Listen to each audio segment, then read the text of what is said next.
Welcome, everybody. My name is Alexander Jarman. I am the Assistant Curator for Exhibitions and Academic Outreach here at the Wellin Museum, and I am joined today by artist Jamea Richmond-Edwards for a virtual preview of her exhibition, Jamea Richmond-Edwards, Another World and Yet the Same, which is debuting tomorrow here at the Wellin and will run through June 14th of 2026. Thank you so much for joining us today, Jamea. So when we were talking about this exhibition, you were pretty certain that you wanted to make some new work. Yes. And so we started talking about the ideas for that. And you got on a Zoom with me one day and were so excited because you felt like you had found this muse almost, definitely this point of inspiration, which was this originally British novel called Mundus Alter et Idem, Yes. Another World and Yet the Same, Yeah. that was talking about this sort of dystopian view of the world and a need for these characters to somehow get out of England, get on some ships, go to the South Seas and find, a more utopian place to live. Yes. And in the same way that you were thinking about something like The Wiz and how The Wiz was a translation of the Frank L. Baum Wizard of Oz book, or someone like Romar Bearden and his Odysseus series and the way he took the classic Odyssey theme and then translated it. You were like, I'm going to take this story, but I'm going to make it my own. I'm going to make it Detroit. I'm going to make it Jamea. So I'm wondering if you can talk a little bit either about specifically this story, but also just like how this came to be, how you saw yourself at a certain point as being a storyteller. Yes. Because this story does not just unfold over one canvas, it spreads across 6 new canvases you've made. Yeah. It's this epic story, but just this idea that you are now a storyteller. That's how you think of yourself as an artist. So can you talk a little bit more about that? For sure. So use this as well? Yeah. Okay. So with the previous painting, as I said, that was created in 22, you began to see my interest in the idea of storytelling. And so by time, we began having conversations about this exhibition, I decided that, I'm ready to step into like really creating a full narrative. So when I came across the novel, it seemed very appropriate, especially in 2025 sometimes. Really in 2020, it felt really dystopian. So I'm like, okay, let's get into it. So I decided to really play with the concept of the hero's journey, right? And I created this heroine who is Iceberg, who is this young fellow right here, who is inspired by my son. So I used my son Yakalo's likeness for this body of work. But yeah, so it's this guy, this young cat named Iceberg, and he convinces his family to let's leave and go to Antarctica. And during this time of creating this body of work, I just recently have relocated back to my hometown of Detroit, Michigan, and moving from the Mid-Atlantic back home, because I'm from Detroit, I was really grappling with the code. Like, I was really struggling with this idea, and I was really inspired by the need to create just this narrative, this epic that featured, brown figures in this Arctic landscape in fur coats. And so this is the first piece I created in this body of work. And, as I'm imagining this epic, I said, okay, this story has to have Detroit flavor and just swag in it, right? And, hence the fur coats and then the pink Cadillac, right, which is very Detroit. And so, just looking at these works over the years, I'm just really I'm impressed. But the evolution is very apparent. Even my comfort with the use of symbolism, and because I'm interested in this notion of like archetypes, which I began exploring when I was in graduate school at Howard University, I began researching just the concept of the archetype of the liberator, which Iceberg represented. So looking at the archetype of the liberator throughout history, from Moses to Akhenaten, Dionysus to Harriet Tubman, I really felt really compelled by that the liberator, right? And so within the work, you will see various symbolism, and the snake going up the rod is inspired by Moses, and like just the shape of his hat. I'm thinking in terms of the skull caps that, you know, everyone wears in the wintertime, but I decided to incorporate some Egyptian symbolism inspired by Akhenaten. So yeah, throughout the work, as this body of work, I became really interested in mixed media. And again, I like to utilize all of my skills in my work. So from painting to drawing. So not only am I painting the works, I'm collaging on top and I'm drawing on top. So this is the work that I've always wanted to make. And I'm really proud of this piece. And just a very quick follow-up on that, because you sort of ended talking about the process a little bit more, and I'm so eager for you to share with everyone your ideas about the sketchbook and the canvas as a sketchbook, because I think what's really wonderful too about having this exhibition at an academic museum where we have all of our college students coming in to look at it is that you bring us along for the whole process. We get to see some things that got more finely polished in the end. Some things stayed more sketch-like, but so we get to see the whole process of like all these things you were thinking about. So you could just talk to us about sort of your ideas, like I said, as the canvas as sketchbook maybe. Yeah, so I don't sketch out my works. I work directly on the canvas, and my process is very improvisational. So when I start a painting, I'm not even quite sure of how it's going to end. So each piece is literally a journey, and it's about me trusting the process. And that's one of the things that I learned at Howard University with my mentors, Al Smith, Akili Rod Anderson.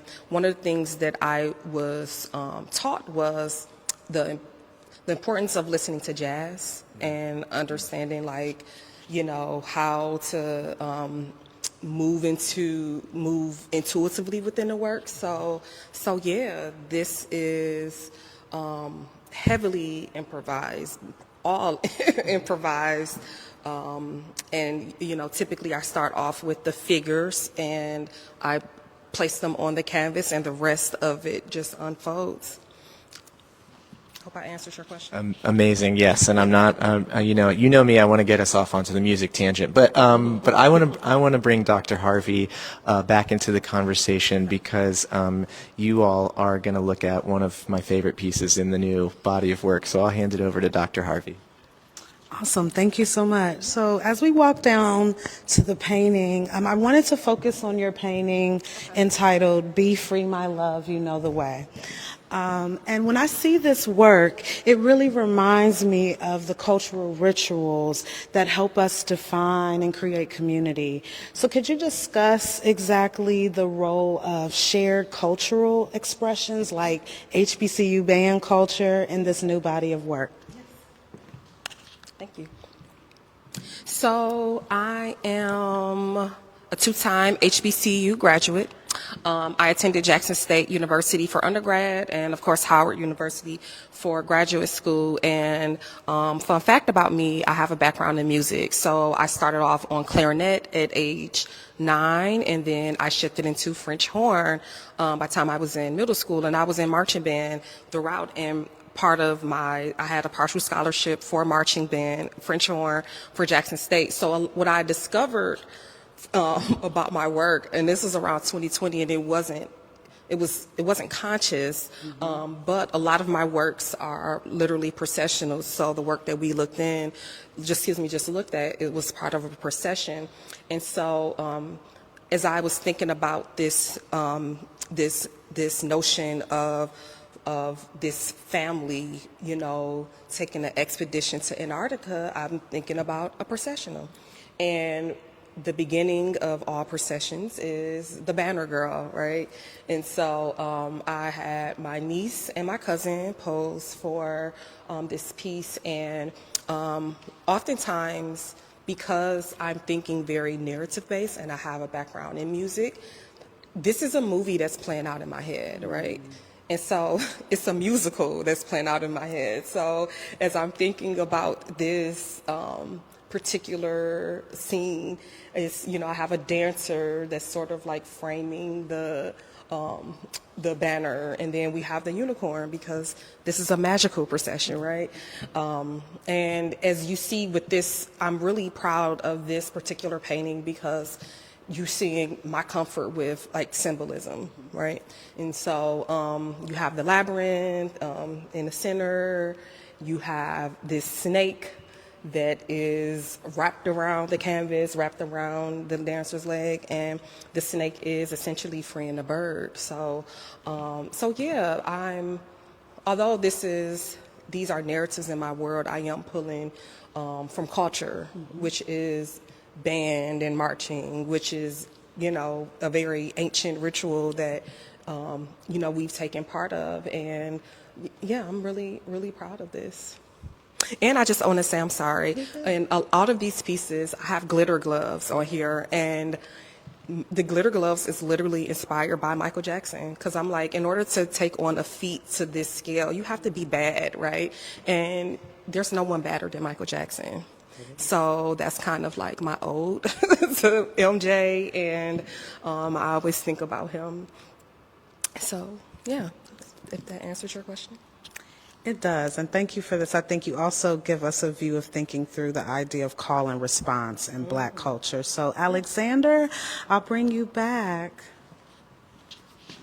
Thank you so much. I know that we are going to take a few questions from our folks online. So my colleague Amy here is going to ask me the question. I'll make sure to repeat it into the mic so everyone watching back home can hear it. Amy, what's our first question?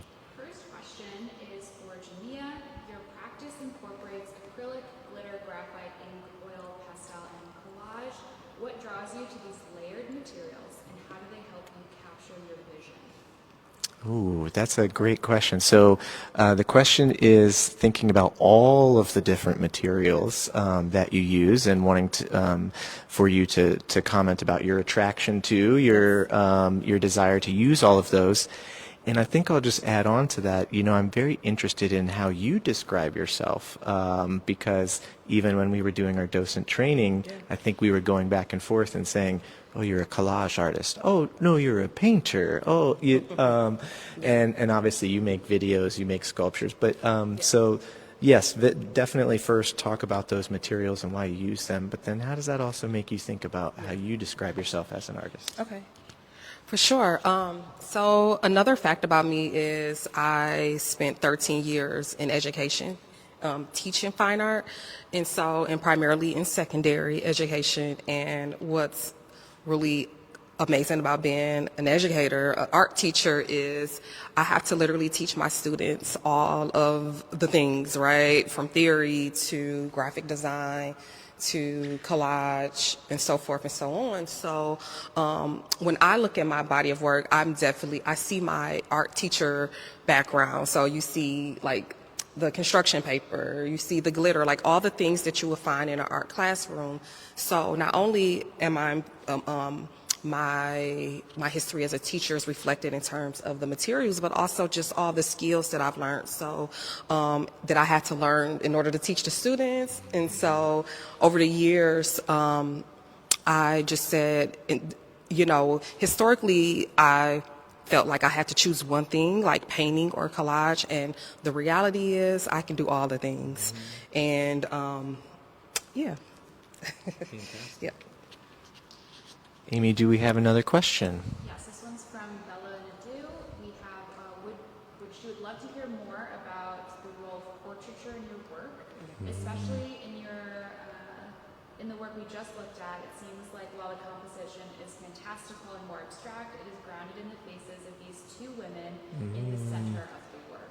Yes. Wow, so that's a great question too.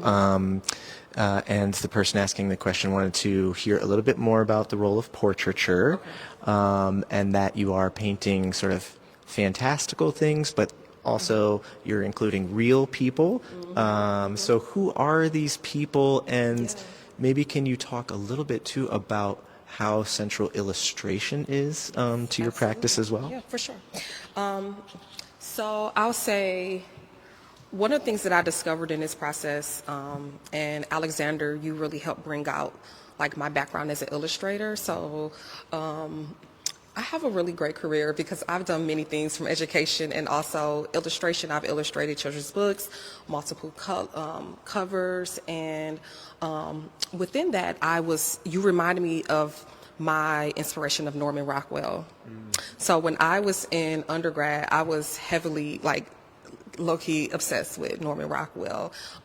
Just his sense of storytelling and obviously his draftsmanship, he is absolute a master. And so what I'm realizing as I develop this body of work, I'm just really inspired by the use of the body with one of my mentors, who's Hubert Massey, who taught me how to draw and paint. He's coming from the legacy of the Mexican muralists. And so to me, how I'm understanding it is, I am a portrait artist, I am a storyteller, and I think a lot of contemporary artists feel very conflicted about is figurative art dead, right? And I like to look at myself as, I'm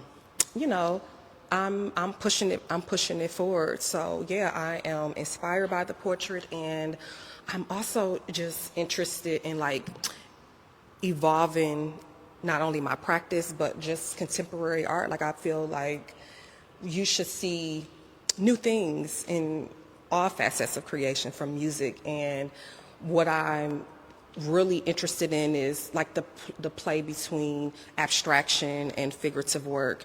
And to some degree, my pieces are still kind of abstract, and who was really excellent at that was the Afro-Cobra artists, early Afro-Cobra artists. And you see me beginning to explore that more and more. So.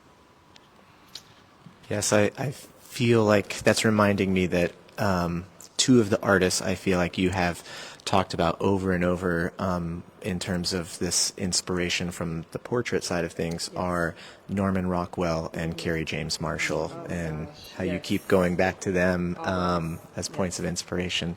Amy, can we take one more from the online crowd? One more question sent in from one of our docents is, because you do not draw or pre-plan your work, have you ever reached a point in the creation process where you did not like the outcome of your art?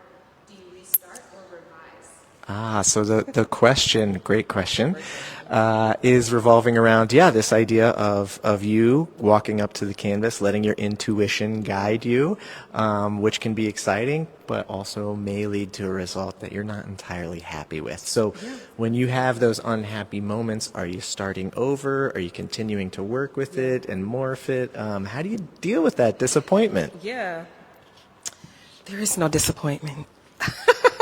No, I really trust the process at this junction. Earlier in my career, I felt like everything had to be perfect, particularly in grad school. And one of my professors, Al Smith, he was just embrace the imperfections. And so when I am doing mark making, I work with it. And for me, I like the challenge of fine art. And I love the challenge of working to this scale, working in figurative art. It's like a jigsaw puzzle to me. So, I'm kind of a mad woman in the studio. And part of that is It's a very uneasy process because I am working intuitively and I have deadlines and, I need to send photographs and details. So really tapping into the spirit of improvisation in jazz there has to be a level of trust within yourself, which is really profound when you really think about it. And so, I look at every body of work as like it's seriously a journey. At one point, I used to think like, oh, the whole purpose of this is the end result. The end results, the actual paintings, is the evidence of the journey that I embarked on, and part of that is the imperfections. And it not only helps me with becoming a better artist, but just working with life, because adulting is very unpredictable, and you just got to learn to roll with it. So I kind of embrace it, and I have a level of like trust with myself, and I like to call it creative problem solving. So yeah. Just as a way of starting to wrap us up here, I actually want to just give the mic back to Melanee real quick, because this is so special to have you here. You two have such a great relationship, and it strikes me that it's not a common occurrence to be able to follow an artist who is an alum from the university that you teach at, watch their career, and now be able to write about it. We will be producing a catalog of the exhibition that will come out next year, and Melanie's essay will be the feature of it. So do you want to give us a little preview, maybe, just some of the things that you're really interested in within Jamea's work, and some of the things you're looking forward to writing about? Oh, thank you so much for that. And it has been a journey. I think the first year that I got to Howard, you maybe had been out 2 years, but you were still very present in the D.C. area and just so giving to the students coming back, speaking in my classes. So I'm always grateful for that. And so really in these, 5 years, I've been able to see the growth, the kind of research behind the symbolism, but I'm really elated to kind of write about you at this juncture, where you're back in Detroit, to be able to kind of situate you among that Detroit art legacy that is rich and also deeply rooted in a Black radical tradition. And I think a lot of the work that you're doing around history making and history shaping and even world making, it extends that legacy that we see with someone like Jacob Lawrence and even Elizabeth Catlett as well. So these are the things that I'm hoping to dive into, and also like give us those side-by-side comparisons so we can see you chasing Jeff Donaldson. I think about your images of elders as well as your approach to color. I mean, it is going to provide hopefully a compelling and stunning comparison of how you've extended that Afro-Cobra legacy. So that's my little preview.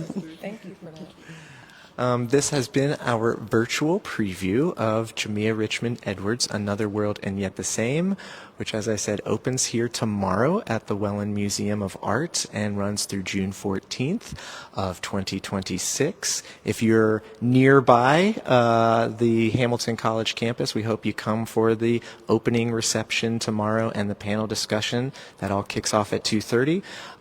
Or we hope that you go to our website and check out all of the programming and online resources we have there. But for now, I want to thank you, Dr. Harvey. I want to thank you, Jamea, and we hope to see you at the museum soon.